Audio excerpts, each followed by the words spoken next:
अम्मा बाद औज़ु बिल्लाहि मिनश शैतानिर रजीम बिस्मिल्लाहिर रहमानिर रहीम लक़द काना लकुम फ़ी रसूलिल्लाहि उस्वतुन हसनह सदक़ल्लाहु मौलाना अज़ीम व सदक़ा रसूलुहुन नबियुल अमीनुल करीम व नहनु अला ज़ालिका मिनश शाहिदीन व शाकिरीन वल्हम्दुलिल्लाहि रब्बिल आलमीन। आइए निहायत अल-मुहतरम के साथ दिल लगाकर दोनों आलम के मालिकों मुख्तार हम गरीबों के गमगुसार सैयद अबरार व अखियार नाइबे परवरदिगार जनाब मोहम्मद मुस्तफ़ा रूहे खुदा सल्लल्लाहु तआला अलैहि वसल्लम की मुक़द्दस बारगाह में दुरूद पाक का नजराना पेश करें। पढ़े बुलंद आवाज से अल्लाहुम्मा सल्ली अला सय्यिदना सय्यिदना नबीना व मौलाना मुहम्मद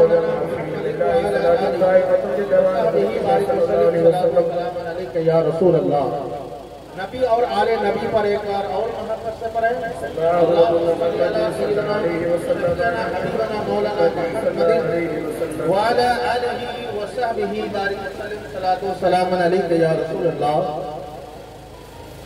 वक्त काफी हो चुका है। हमारे खेड़बाड़ा से तशरीफ लाए हुए मुक़र्रिर खुसूसी हजरत अल्लामा मौलाना बरकतुल्लाह साहब किबला मदहुल आली तशरीफ फरमा है। थोड़ी देर के लिए मुझे तो आप सुनते रहते हैं, मौलाना साहब ने फरमाइश की है कि एक नात कम से कम सुनाएं। थोड़ी देर मैं आपके सामने बोझ नहीं बनूंगा, लेकिन मोहब्बत से समात फरमाएं। दो तीन शेर में हुजूर की शान में पहले हुसूल बरकत के लिए पढ़ना चाहता हूँ। क्या इंशाअल्लाह सुनेंगे आप? दिल लगाकर सुने और ये ज़हन में रखें कि जब से बनी है दुनिया और क़यामत तक ना मुस्तफ़ा जैसा पैदा हुआ है ना पैदा होगा। ये तस्वीर करके इस कलाम को समाप्त फरमाएं कि मुख्तार कायनात सा, मुख्तार कायनात सा दाता कोई नहीं, मेरे रसूल पाक के जैसा कोई नहीं। मुख्तार कायनात सा दाता कोई नहीं, मेरे रसूल पाक के जैसा कोई नहीं। अरे बिन मांगे मेरे आका ने झोली को भर दिया, मंगता जो आया मांगने सुल्तान कर दिया। बिन मांगे मेरे आका ने झोली को भर दिया, मंगता जो आया मांगने सुल्तान कर दिया। कि खाली डरे रसूल से,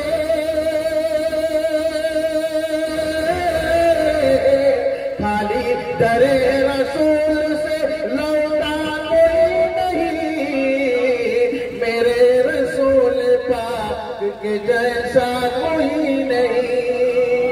मुख्तार कायनात सा डरता कोई नहीं, मेरे रसूल पाक के जैसा कोई नहीं।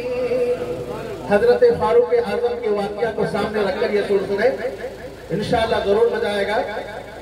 कि मेरे रसूल पाक के जैसा कोई नहीं, फज़ले खुदा तो देखिए ज़ीशान हो गए, आए थे कत्ल करने मुसलमान हो गए। फज़ले खुदा तो देखिए ज़ीशान हो गए, आए थे कत्ल करने मुसलमान हो गए। बोले उमर के आप सा, बोले उमर के आप सा दाता कोई नहीं, मेरे रसूल पाक मुख्तार कायनात सा दाता कोई नहीं, मेरे रसूल पाक के जैसा कोई नहीं। और करबला की धरती पे मेरे हुसैन क्या कहते थे, समाज फरमाए कि सजदे में सर कटा के शहे मशरक़ैन में, अरे ऐलान कर दिया था ये हजरत हुसैन ने। सजदे में सर कटा के शहे मशरक़ैन में, ऐलान कर दिया था ये हजरत हुसैन ने कि जैसे मेरे नाना,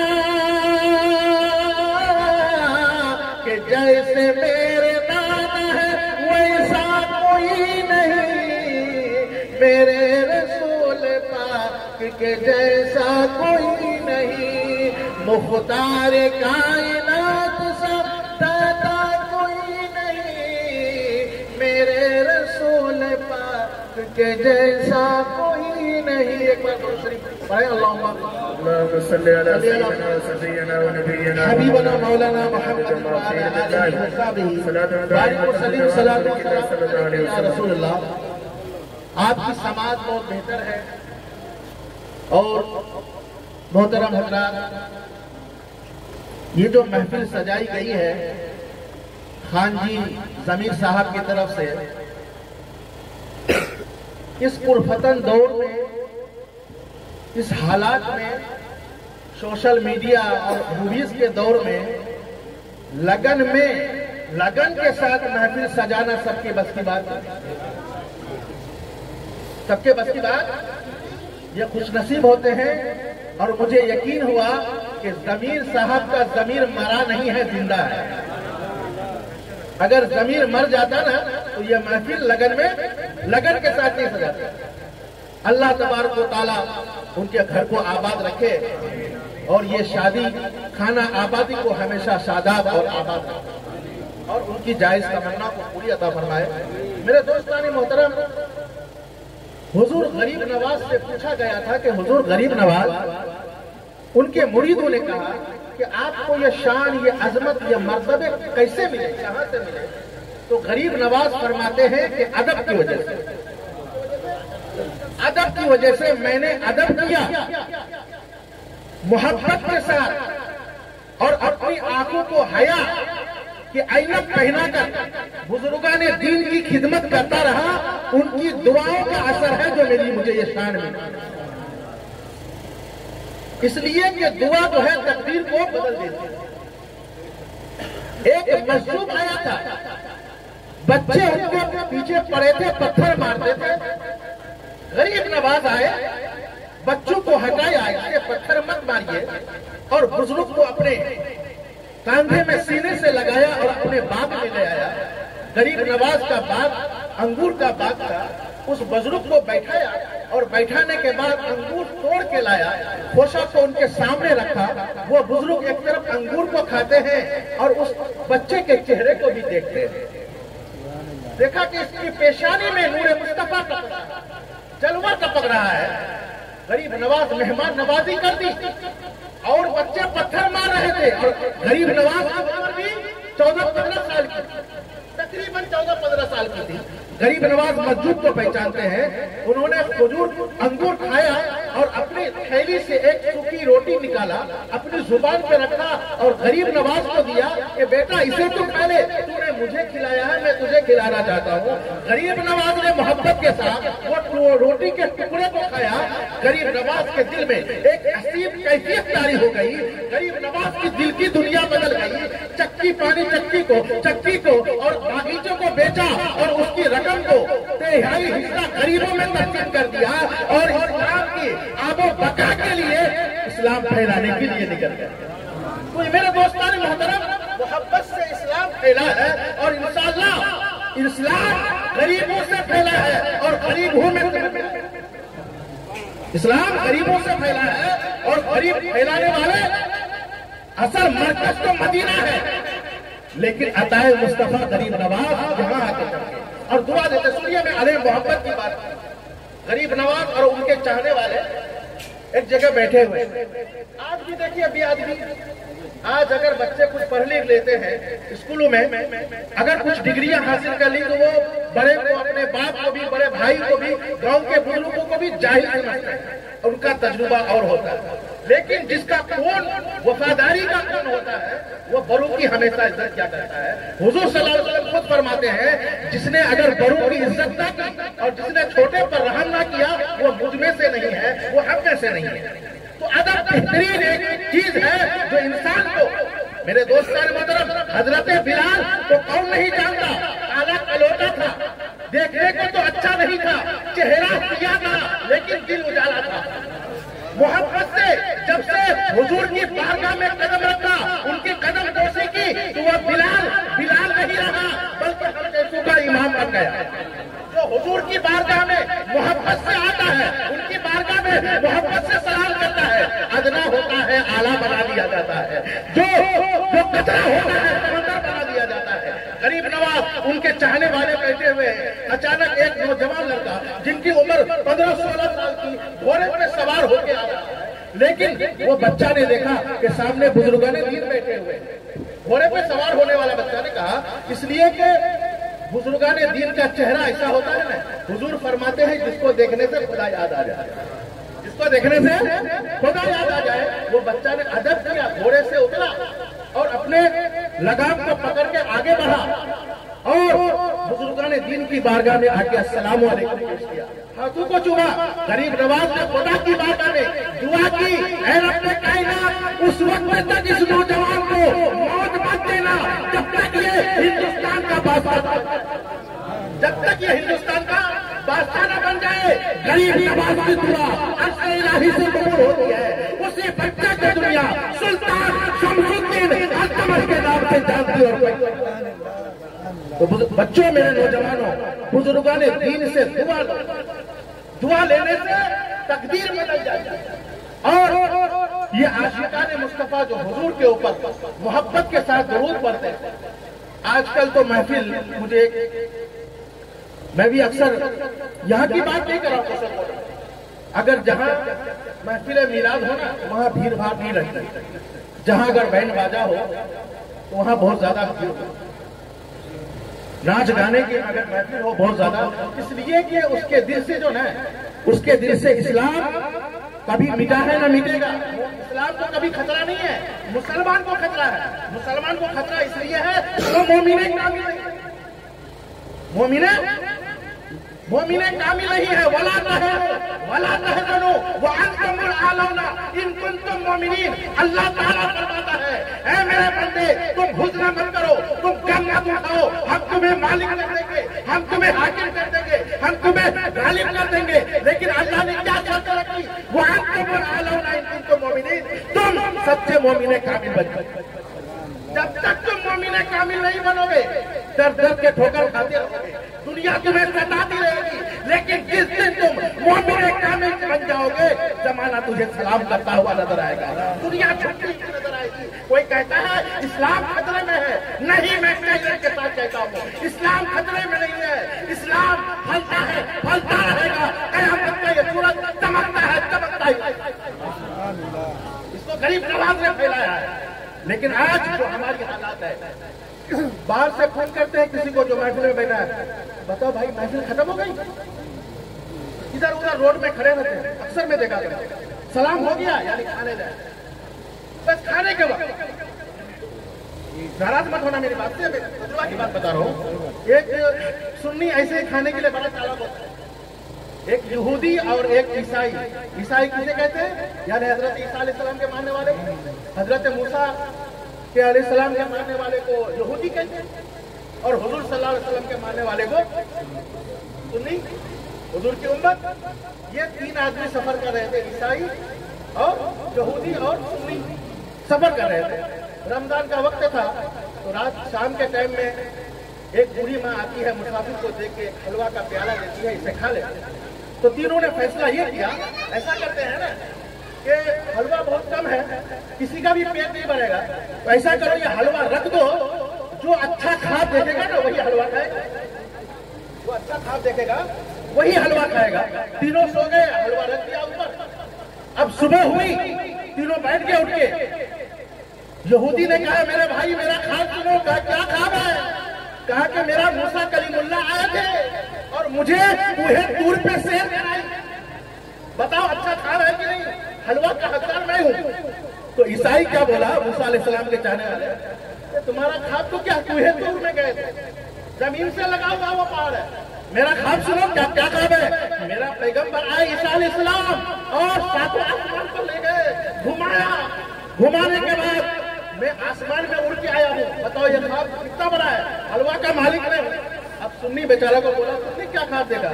अरे भाई क्या बताओ, मैं सो रहा था, हमारे नबी तशरीफ लाए, हाथ में बड़ा डंडा था और सहरी का टाइम खत्म होने जा रहा था। मेरे नबी ने कहा ए मेरी उम्मती सहरी के लिए, सहरी का टाइम खत्म हो रहा है। तो मैंने फौरन वो हलवा उठा के खा लिया, हलवा उठा के खा लिया। तो ईसाई ने बोला मुझे तो बोलाना चाहिए, तो आसमान में घूम रहे थे, आवाज दी तो। अब मूसा अलैहिस्सलाम के चाहने वाले ने कहा अरे यार मुझे तो बुलाए, अरे यार तुम तो कुएं पे घूम रहे थे, आवाज दे दे के थक गया इसलिए मैंने गा लिया। सुन्नी बड़ा चालाक होता है खाने में। बस अल्लाह तबारक व तआला हमें हिदायत नसीब दे कि सरकार की महफिल मनाए और सरकार की महफिल में शामिल होकर के उस खाने को जो खाएंगे वो खाना आपके लिए हलाल हो जाए, वो खाने में आपके लिए बरकत हो जाए। तो मेरे दोस्तान मोहतरम, दुनिया में वही जीता है जो वफादार हुजूर का होता है। मोहब्बत का नाम जिंदगी है और नफरत का नाम मौत है। मोहब्बत का नाम जिंदगी है और नफरत का नाम मौत है। चाहे किसी भी चीज से तुम मोहब्बत को निकाल दोगे वो बर्बाद हो जाएगा। अगर घर से मोहब्बत को निकाल दो घर वीरान हो जाएगा। सजदे से मोहब्बत को निकाल दो सजदा बर्बाद हो जाएगा। रुकू से अगर मोहब्बत को निकाल दो रुकू बर्बाद हो जाएगा।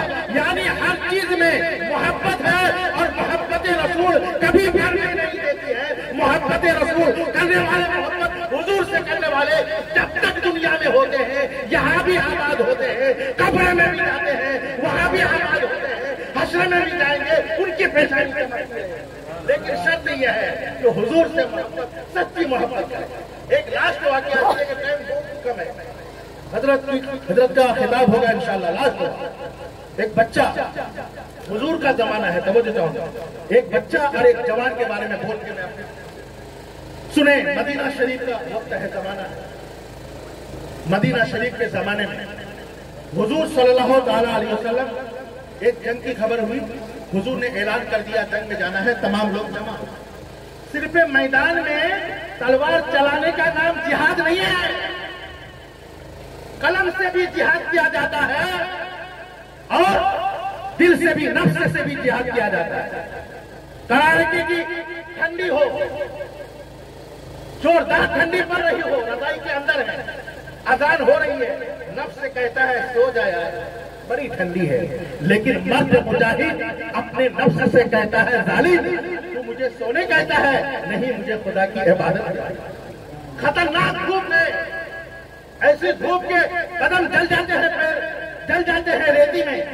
लेकिन रमजान का वक्त है, दिल कहता है घर के अंदर है, फ्रिज में पानी है, कोई नहीं देखता, पी ले, हल्के सूखा जा रहा है। लेकिन मर्द मुजाहिद अपने नफ्स से टकराता है, कहता है जालिम, ये कहता है कोई नहीं देखता, अरे मेरा खुदा मुझे देख रहा है। जब इंसान अपने नफ्स से टकराता है तब जाके वो मुजाहिद काम। सिर्फ तलवार लेके जंग में जाने की जरूरत, वही जिहाद नहीं है, बल्कि अपने नफ्स से टकराने का नाम जिहाद है। जैसे आला हजरत ने पूरी जिंदगी कलम से जिहाद और कहा जालिमों, इसके मुस्तफा के खिलाफ भोंकने वालों, अहमद रजा जब तक रहेगा तुम तो उंगली उठाना, अगर तुम आंखें भी अगर तिरछी निगाही हुजूर की तरफ, तुम्हारी आंखें निकाल देगा इमाम। वो इसके साथ इमाम अहमद रजा को लाइन लगा दी। उस लाइन में एक छोटा सा बच्चा मिल गया, छोटा सा बच्चा। बच्चे को बुलाया, मेरे आका ने कहा बेटा जंग कोई मामूली काम नहीं है, ये खेल का मैदान नहीं है, तलवार का वार करना भी पड़ता है, वार को सहना भी पड़ता है, ये मामूली जगह नहीं है जंग करना। घर वापस चला जा, अपनी जान को हथेली में रखकर सर का सौदा किया जाता है। वापस चला जा। वो बच्चा था ना, जैसे नमाज में लाइन लगाते ना सब, ऐसे लाइन लगाई, तो वो बच्चा ऐसे नहीं खड़ा हो रहा है, उंगलियों के पंजों के बल खड़ा होकर बता रहा है हुजूर को कि या रसूल अल्लाह देखिए ना, मैं अपने जवानों के बराबर हो गया हूँ। मेरी बात समझ रहे? बच्चा का शौक देखिए क्या कर रहा है, वो अपने पंजों के बल नहीं, ऐसे खड़े होकर के कह रहा है हुजूर देखिए मैं कितना बड़ा हो गया हूँ, बराबर हो गया हूँ, मुझे जंग में जाने की इजाजत दीजिए। तो हुजूर मुस्कुराते हैं, कहते हैं ये बच्चा है लेकिन जिहाद करने का इस्लाम से मोहब्बत कितनी है। मेरे सरकार ने जज्बा जब देखा तो जंग में जाने की इजाजत दे दी। आगे और बढ़े तो एक बच्चा और मिला, ताकि बेटा घर चला जा, जंग में खेल नहीं होता, लड़ाई होती है, सर का सौदा किया जाता है। ताकि हुजूर आप तो रहमतुल्लिल आलमीन है, आप तो मुंह देख के फैसला नहीं करते। पहले वाले बच्चे को तो आपने इजाजत दे दी और मुझे इजाजत नहीं मिल रही है। ताकि हुजूर जिसको आपने इजाजत दी है ना, उस बच्चे से मेरी कुश्ती लड़ा दीजिए। आए हाय तुम्हारा बच्चा, उस बच्चे से मेरी कुश्ती लड़ाई दीजिए। अगर मैं हार गया तो घर चला जाऊंगा, और अगर मैं जीत गया तो मुझे भी सर कटाने का मौका मिल जाएगा। हाय हाय हाय, वो पाकीज़ा खवातीन के जिगर से दूध पीने वाला बच्चा, उसका जिहाद का शौक। मेरे मुस्तफा मुस्कुराए, दोनों बच्चे को सामने बुलाया, प्यारे प्यारे बच्चे, दोनों बच्चे को बुलाया, कहा कि बच्चे कुश्ती लड़ो। अब जिसको मेरे सरकार ने तवज्जो, जिसको मेरे सरकार ने इजाजत नहीं दी थी ना, वो बच्चा आगे बढ़ के कान में जाके कहता है पहले वाले बच्चे को, अरे मदीने के भाई तुमको तो सरकार ने इजाजत दे ही दी है, तुमको जीतने की क्या जरूरत है, तू जानबूझ के जीत हो जा और मैं तेरे सीने पे सवार हो जाऊंगा ताकि मुझे सर कटाने का मौका मिल जाए। कसम खुदा की, कान में कहना था पहले वाला बच्चा सो गया, जानबूझ कर गिर गया, और बाद वाला बच्चा सीने पे सवार हो गया, दोनों को सर कटाने का। इसे कहते हैं जज्बा। जब माँ ऐसी होती है तब जाके बेटा खालिद इब्न वलीद पैदा होते हैं। माँ जब फातिमा होती है तब जाके बेटा हुसैन पैदा होते हैं। माँ महमूर होती है तब जाके बेटा गरीब नवाज पैदा होते हैं। गरीब नवाज के तरफ आंख दिखाने वाले तौबा कर ले, तौबा कर ले, गुस्ताखी की है, माफी मिल जाएगी। गरीब नवाज सबको माफ कर देते हैं। एक धर्म के गरीब नवाज नहीं है, सूफिया किराम तो सबके हुआ करते हैं। तेरे बाप दादा ने जो गलती की थी, पानी बन गया, सजा मिल गई। तेरे बाप दादा ने गरीब नवाज को उठाया, थक गया, जिसको बैठाना था बैठे रह गए। तौबा कर ले, गरीब नवाज माफ कर देंगे इंशाअल्लाह। और ऐसी बात होगी तो कयामत आ जाएगी। अल्लाह तबारक व तआला से दुआ है रब्बे कायनात हमारे हिंदुस्तान में हमने सुकून अता फरमाए। बस वक्त हो चुका है, इंशाअल्लाह फिर कभी हयात रही मुलाकात होगी, इसलिए कि हमारे आने वाले मेहमान जो दूर से आ रहे हैं, हम तो नजदीक से आ रहे हैं, इनका हक बनता है कि पूरा का पूरा टाइम इनको सुकून करने है ना। आप इंशाअल्लाह दिल लगी के साथ ऐसे सबूत दें कि नहीं कुशलकोट वाले, मुझे मालूम है बहुत बेहतरीन समाज फरमाते हैं आप। जंगल में बयाबान में तूफान में पढ़ो, साहिल चले गए तो तूफान में पढ़ो, और ये बेखबर नजूमी तुम्हें क्या बताएंगे कल होने वाला क्या है कुरान में पढ़ो। अस्सलाम वालेकुम।